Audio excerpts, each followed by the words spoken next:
G'day guys, Will Kitching here. Welcome back to another video and thank you so much for joining us. In this one we're going to be talking about how to fish the FADs for a range of species, but in particular dolphinfish or mahi-mahi. So stay tuned, we're going to get straight into the tips and I hope you find this video really helpful. If you do, don't forget to subscribe, leave a comment asking any questions and share it with your mates. Without further ado, let's get into the tips. Oh, I'm on. Yep. I was just sorting out a tangle. Woohoo! Look at those colours, that is insane. Fins up, beautiful. Now for those of you that are wondering what is a FAD or an FAD, it stands for Fish Aggregating Device. So I have a photo here for you of one out of the water, but pretty much they're a yellow cone-shaped floating buoy that gets anchored to the seafloor out where there's a bit of oceanic current or current running down the coastline where these big pelagic fish like to move down the coast, such as dolphinfish, marlin, wahoo, etc. So these are deployed by the government here in Queensland, or all the way along the east coast down into New South Wales, and also over in Western Australia there are some as well. You can also go to your state's fisheries website to find the GPS marks for all FADs, and you can also use this handy map to see the general area in which they are. Now, I'm not sure about other states, but here in Queensland, they're often actually anchored on a reef as well. So our lines of reef off the coastline where we go and fish for things like snapper, they anchor them there. So they are sort of in the general area that you're going to be fishing anyway, and there's some out different distances, which we'll get to a bit later on. Now, how do these FADs work and why do they attract fish? Well, obviously something floating on the surface of the ocean for long enough is going to get some growth on it, like barnacles, seaweed, all that sort of stuff. And what that does is creates its own little ecosystem. So there's little crabs and little fish that hang around that, and then bigger predators come to feed on them. And then obviously the dolphinfish and other species move in and are attracted to those floating objects. And it could even be a log floating out in the middle of the ocean. If you ever see that out wide off the coastline, that is definitely something to go and look at when you're chasing things like dolphinfish. Now, as I was saying, you definitely get dolphinfish around these mainly, but you do also get marlin, you get wahoo, tuna, and you even get, sometimes you get kingfish, cobia, and even mackerel. So definitely a few species there, but the main one is dolphinfish or mahi-mahi. Now, when is the best time to fish these? So firstly, those pelagic fish here on the east coast of Australia, in summer or between spring and winter, those fish are going to be moving down the coastline with the East Australian current, which pushes warm water from up north all the way down the coastline. Nice blue, clean water and warm water. So that's what they love. They love those oceanic temperate waters. So that's the best time to chase them, but they do actually hang around in winter around the FADs, just not in as larger numbers usually. Now, as well as fishing the FADs the right time of year, being one of the first boats out there in the morning can help because they haven't been pressured or shut down by all the other boats.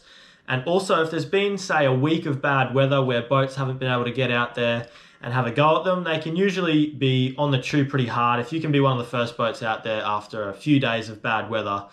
And often the fish will actually be a little bit bigger as well. Some bigger ones might have moved in, but they also just grow really, really quick. They're the fastest growing fish in the ocean. So a week later, they could be, 10, 20 centimeters bigger than last week. So the other thing I've noticed is, sadly, the FADs further out from land usually fish better because they get less boat pressure, but the same principles apply. They can still be tough fishing some days. And I know it is hard to get out there, depending on weather, and just going that far all the time is a big effort and it's expensive. So I do understand it. It is tough to get out there, but if you do have the opportunity, if the weather's good, they do tend to fish a little bit better than the FADs in close.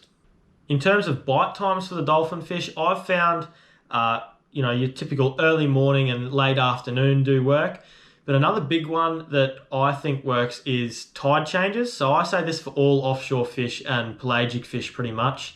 Mackerel, snapper, jewfish. Tide changes out there are huge, and the last session that we had out there where we almost bagged out, we got 9 dolphinfish, had a cracker session. They were just on really hard for just over an hour, but then as the tide change period ended, they just switched off again. So I definitely think that's something to look out for. Also keep an eye on your moon rises and moon sets as well. They make a big difference on fish like mackerel and snapper and dolphinfish. Now, it's important to approach the FAD carefully.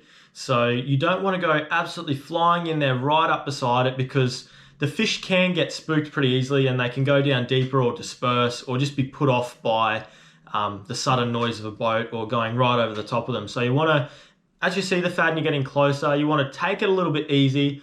And the other thing that you want to do is when you're going back up for another drift, you don't want to drive straight up where you've been drifting. You want to do a nice big wide berth to go back up to the top.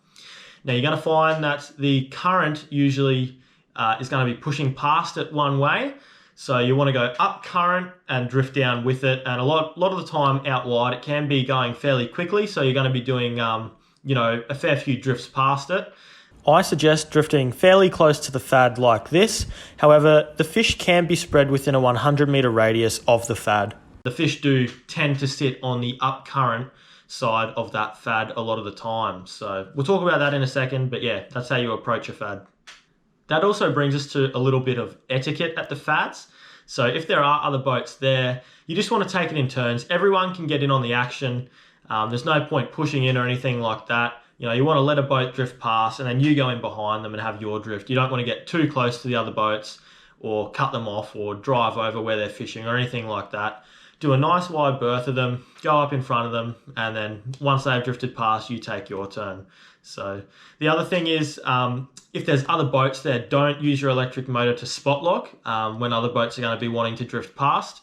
You've just got to drift as well. And, if you're the only boat there, you can sit up current of the FAD and spot lock and drift your baits back onto it. But I find drifting works better anyway, and it's a bit easier to find the fish. They might be sitting on one certain side and you drift onto them. So yeah, just keep that in mind. Now, as you can see, I've got a few lures here and we're about to talk about the best baits and lures for these things. Now, as I said, the fish at the FADs can get a little bit finicky sometimes, and they probably see 100,000 lures, people chucking them in, and we have got them on lures before, and it is definitely fun and they do work, but just be aware that some days they aren't going to work. So I like to have a range of lures and bait on the boat, but we will walk you through the lures quickly, what I find works. So the one that I've had the most success on actually is just small little paddle tail soft plastics. These are 3-inch. These are what we use for snapper and flathead and things like that. I'll get one out of the packet and show you, but these are the Z-Man minnows 3-inch. And I've got some footage here to show you catching a fair few dolphinfish on them, but casting these in either sort of a medium pace wind or fast wind, the dolphinfish were really loving them one day. And on the same day, we even just trolled them, like on the way back up to the start of the drift when we were using our baits. We just put a couple of these out the back and trolled them, and yeah, they were just getting smashed. At the end of the day, when the smaller ones were around, we actually had to stop because we were just hooking up within seconds when we put them out. So they definitely work at times. So they're definitely one to keep in mind, just small little paddle tails. The other thing that can be really fun to use if the dolphinfish are really on is these small stick baits. So that one is a rapala, but it just looks like a pilchard or a little flying fish or something, which a dolphinfish would eat. Sinking stick bait, and that's a halco, about 10 centimeters long, so only small. A lot of the dolphinfish at the FADs aren't going to be monsters. You do get bigger ones, but they're a lot of the time they're going to be a bit smaller, up to that meter mark, or between 50 centimeters and a meter. So yeah, just casting those out, letting them sink a little bit, twitching them back or sweeping them just so they swim, and the dolphinfish will come out and hit them. You can also try small chrome slugs, even just cast them in there and crank them back fairly quick, and dolphinfish eat those as well. So just depends what mood they're in on the day. Now, in saying that, we definitely prefer to use baits, and we've had most success on baits, in particular live baits. Now, the absolute kryptonite for dolphinfish at the FADs seems to be live slimy mackerel. So if you can get your hands on some of those, you can feel pretty confident. So, you think a dolphinfish, especially the smaller ones, wouldn't go a big live bait like that, but I'll show you some footage here. They do have a really big stomach cavity, and we've caught them before, even smaller ones, with whole fish just straight down in their stomach. And we've caught small undersized dolphin fish on liveys too. So there we go, guys. Look at the size of that dolphin fish and its head and mouth, and the size of the yakka that it ate. Whole. That is literally swallowed whole, not bitten in half. Either a yakka or slimy. And while we were out on the boat, that happened as well, where one of them threw up a whole yakka just like that, not bitten in half, just swallowed whole. They are vicious things. So if you can't get slimies, of course, things like yakkas definitely work as well. We've caught them on those, but live baits seem to be the best. And then after that, if you can't get live baits, fresh dead baits, so like a slimy mackerel cut up or a yakka cut up into cubes, seems to be the best. Now, people do use things like pilchards, but I haven't had much success personally on those. They seem to see a lot of those, I think, because people just go down to the servo or the bait shop and get a bag of pilchards and burley up. And I think the fish see a fair bit of that. So I think the fresher baits and live baits are definitely the best. Now, I'll talk about rigging up the baits in a second, but I just thought I'd show you the hooks that we use, and we use circle hooks. So there's a couple of reasons we use these. Firstly, dolphin fish they actually have quite sharp, raspy teeth that will bite through your line. So the circle hooks going into the corner of the mouth is really handy. It avoids getting bitten off, which I think can happen a bit more often if you just use a normal J hook. But also, because the dolphin fish jump so much and carry on, these circle hooks seem to stick in the corner of their mouth a lot better. And it's why people use circle hooks when they're live baiting for marlin as well. Any fish that jump, circle hooks locked into the corner of the mouth seem to stay in a lot better than normal J hooks or trebles on a lure. Now, we're using 6.0 circle hooks. These are owner, but we've used all brands. We've used Mustard, Gamakatsu, all of that. This is just what we've got at the moment. But yeah, 6.0. And the reason for that is because if there are bigger dolphin fish around, we want a slightly bigger hook, but they still get the smaller ones.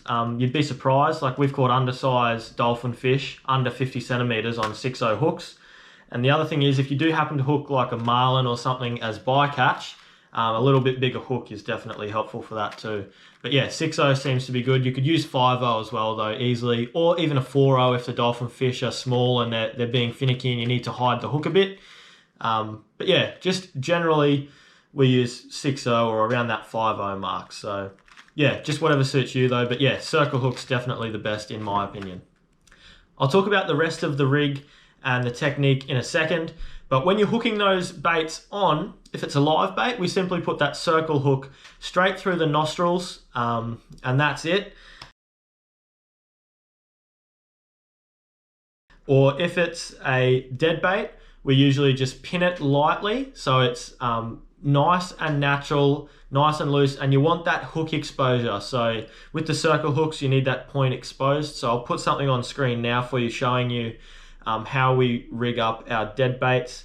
And usually it could just be a cube or a head piece or a tail piece of your slimy mackerel or yakka or pilchard. But yeah, you just want to rig it nice and loosely, nice and lightly, and I'll explain why in a second. Now, when I talk about the technique in a second, you'll understand why, but we are literally just tying that circle hook onto the end of our leader, and that is it. No weight for a start, just simply our braid to leader to a hook, and then our bait on the end. So unweighted, simple as just a hook on the end. Now, the only time it's going to be different for me personally is if you're getting bitten off and you think there's some wahoo around, or you actually see some wahoo. Then we would put on a rig like this where it's just a swivel with about, I'd say that's about 30, 40 centimeters of single strand wire down to a single hook, which you'd put through the nose of the live bait or your bait, and then some more single strand wire down to a treble stinger at the back. So then you'd put a live bait out on that, or a dead bait. You could even just put some gang hooks on the end if you had a dead bait and send it out. But that's the only time I'd go to wire and a different rig. Otherwise, I'm just going to be using a circle hook. Now let's just quickly talk about the tackle we use at the FADs. So you can go nice and light, which can definitely help if they're being fussy and they're not biting. So this is just a 4,000 size reel, rods rated to 20 pounds. I've got 20-pound braid on there, and I run 20-pound or 30-pound leader. Now 20-pound is absolutely fine to land them, but sometimes they do still swallow that bait with the circle hook, and with their raspy mouths they can break through 20-pound, especially the bigger ones. So you could try 30-pound or even 40-pound for a start. We've caught them on 60-pound leader and they've just smashed it some days, but other days they are a little bit fussy and you might have to drop your leader down. But feel free to start a bit heavier around that 30-pound mark and see how you go, especially if they're only smaller fish. If they're bigger fish, we will go up to something like this. So this is a 5,500 spin reel. The rod's rated 20 to 40 pounds, but 30 pounds is fine. That's about what we would set the drag at anyway. But yeah, just a sort of a 30-pound setup with a bit heavier leader. This has got 60-pound on it. Once again, if they won't hit that, you can drop it down for a start. But with those bigger fish, it's amazing how hard they go. They are real fighters and their teeth are pretty sharp, as I said. So having that bit heavier leader and bit heavier gear gives you a little bit of extra insurance.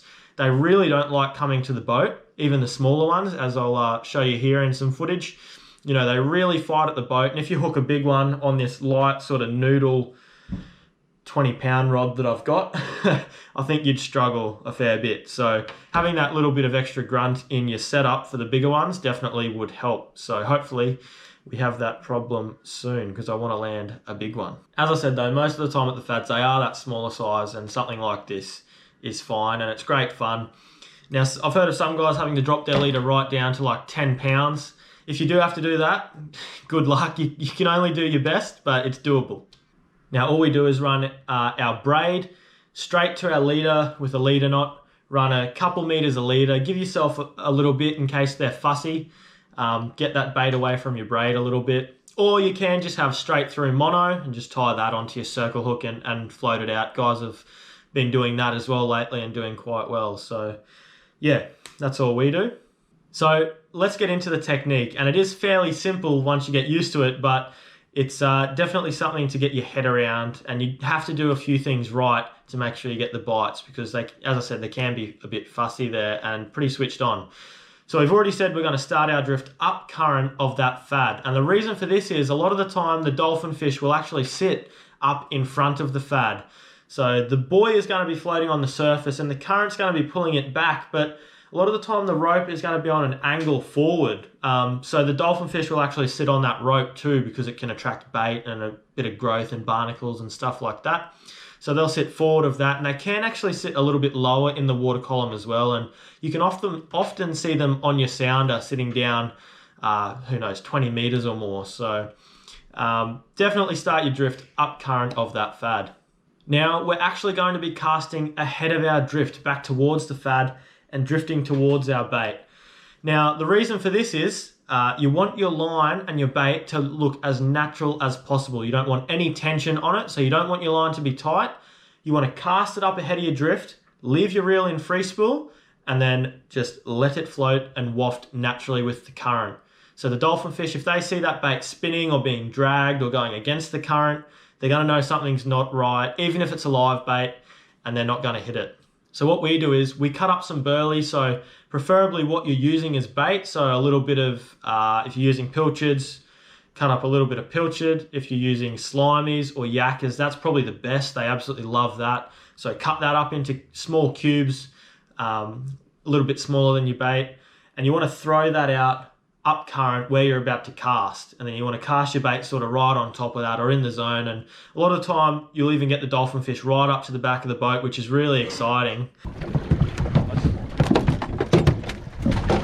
So as you can see, it's very effective. They're coming up right to the back of the boat, eating the bits of burley. Then we're putting our bait in front of them, and the key is to make it look exactly like the burley. As I said, free spool, leave it just float, waft naturally, and they'll pick it up. Now usually what's going to happen is your line will have a nice belly in it, and all of a sudden it'll be flying off your reel. So with the circle hooks, you don't want to strike, you want to let them swim off with it and hook themselves. So what you want to do is let them run for a couple of seconds, especially if it's a bigger bait like a live bait, just to swallow it. And then you want to click your reel into gear and just let that rod load up and then get into them and start fighting. So very, very effective way to catch them. Even with your live baits, cast up ahead and drift with it. Now, once you get past the FAD, as I said, if you haven't got a bite, if you haven't seen any, you want to do a nice big wide berth back up to the start and do a few more drifts. If you're not getting them, move over a bit to the other side of the FAD and drift through there and see if they're on that side, because sometimes they do just hold in certain areas, or they might be over here one drift and they might move around. So yeah, definitely burley is very important though, and we always burley at the FADs and then put our baits on top of that, and that's worked well for us. Now during the fight, they are going to jump. You just want to keep the pressure on them. That circle hook will do the job for you. Let them run if they want to go. They're going to fight bloody hard, especially the bigger ones. But even the smaller ones, they go really hard around the boat. We usually net the smaller ones, and if they're sort of above that 75 centimeter size, that's when they're sort of in gaffing range. Now, what do you do if they are being fussy, guys? So there are a few things you can do. Now, number one, as I said, you can try and find some liveys, because there's been days where we can't catch them on a dead bait. Suddenly you put a live bait out and they'll just absolutely smash at first cast. So that's definitely something to take into consideration. I know it's hard when you're trying to be the first boat out there in the morning and you're trying to get liveys and you might be struggling and you don't want to waste too much time. But liveys definitely are the best bait, and some days that's all they want to eat. The other thing you can do, as I've already said, you can drop your leader size down. So if you're using, say, 40-pound leader, you may drop it down to 30, then 20, then 15 even if you really need to. As I said, some guys lately have been dropping it down to 10 pounds when they're really fussy. And yes, you may lose fish, but at least you'll get a bite and be in with a chance. Another thing that you can do if they're looking at your bait, or if they're eating all the burley but won't touch your bait, is you can try and hide the hook a little bit. So you can try and bury that hook inside the bait somehow, but you still want that hook point just exposed so that when they do eat it, you can hook them up, because if not, that'll just pull straight back out of their mouth. So even though you're hiding the hook, still make sure that hook point is exposed in some way. Now, another thing that you can do if you think they're a bit shut down, or if people have been catching them but they just suddenly disappear, you can actually add a small sinker to your bait and just float it down a little bit deeper, because as I said, sometimes they can just be pushed deeper. Especially if you see some fish on your sounder sitting down a few meters when you're drifting past, that can be the dolphin fish. So yeah, sometimes putting a little sinker in and just float lining it like you would for snapper. Obviously cast it up in front of your boat, just let it float down with the current, slowly waft down, just a tiny ball sinker right on top of your bait can definitely help as well some days. If you're using lures, something to do to try and fire them up is to cast it and work your lure in a really erratic way, sort of give it some real big twitches or work it faster. Just try and get them really fired up. Try a different lure, maybe even something with some vibration or something like that. Yeah, but just try and really work it erratically and fire them up. Something else to note, sometimes you'll get to a FAD and you'll see the dolphin fish jumping, just every now and again one might jump or splash. And other days you'll get there and a whole school of the smaller ones will just be showering across the water like a school of mullet. Now, a lot of the time this means there's actually a marlin chasing them and eating them. So with marlin, you can still catch them the exact same way with a live slimy or a live yakka or something like that. But if you do see that, or if you see a marlin swimming around, you definitely want some heavier leader. So people usually, even for your small black marlin, are using sort of 100 pound, 80 pound minimum maybe. So if you do have a marlin around and you want to try and hook it, definitely up your leader a bit and use at least 30 pound mainline, I'd say. So that is something to look out for as well if you're keen on chasing a marlin. One other thing I'll mention that I just thought of, if you cast across the FAD when you're drifting past it, you're probably going to snag it on the rope. So just beware of that as well. It is a bit annoying. Sometimes you want to cast your bait right in close to the FAD, but yeah, just make sure you don't cast it across that rope and get snagged. If you are keeping dolphin fish for a feed, which I think that's why most people go and fish for them and fish the FADs, make sure you firstly look at your size and bag limits. They are a very sustainable fish to keep and eat. They're the fastest growing fish in the ocean, but make sure you bleed them, guys. They're a pelagic fish. And bleeding them is a must. It makes them that much better to eat. So make sure you look after them. Bleed them, get them in a nice slurry, and then look after them. All right, well, that brings us to the end of the video. I really hope you found these tips helpful. I'm not claiming to be an expert, but this is what works for us, so I hope it works for you too, and you can get out there and chase some of these magical mahi, marlin, wahoo, tuna, things like that around the FADs. And I know a lot of people struggle with it, and I've been getting a lot of questions about it recently. So for you guys, really hope it helps, and I want to see your photos getting out there and chasing a few yourselves. Until next time, guys, tight lines, happy fishing, and don't forget to subscribe if you enjoyed. Share it with a mate. Leave a comment if you have any questions, and leave a like rating on the video. I really appreciate if you've watched this far. Thank you very much to those guys that watch every video. You know who you are. I know who you are. And yeah, plenty more to come in the future. Cheers.